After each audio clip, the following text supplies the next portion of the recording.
मातृभूमि न्यूज, मातृभूमि की आवाज, मातृभूमि के लिए।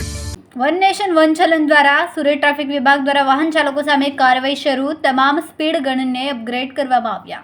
સ્પીડમાં ચલાવતા વાહન ચાલકોના ઈ ચલણ તાત્કાલિક મોબાઈલ પર જનરેટ થશે. સ્પીડમાં વાહન ચલાવતા હોય તો દંડની કાર્યવાહી અટકાવી શકાય. સ્પીડ વાહનોની તથા અકસ્માત અટકાવી શકાય અને ઘટાડો થાય એ માટે પ્રયાસ. સુરત શહેરમાં 31 સ્પીડ ગન ઉપલબ્ધ છે.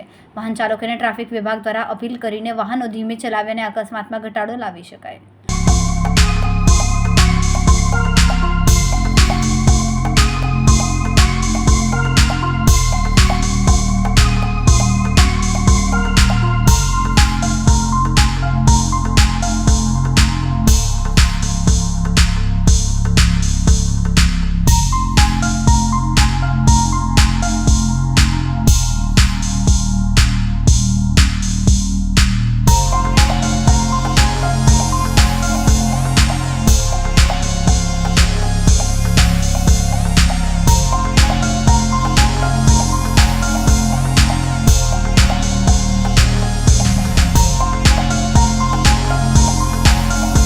ટૂંકા સમયમાં માતૃભૂમિ ન્યૂઝ ઓટીટી પ્લેટફોર્મ અને મેગા સિટીમાં કેબલ નેટવર્ક સાથે જોડાઈ જશે.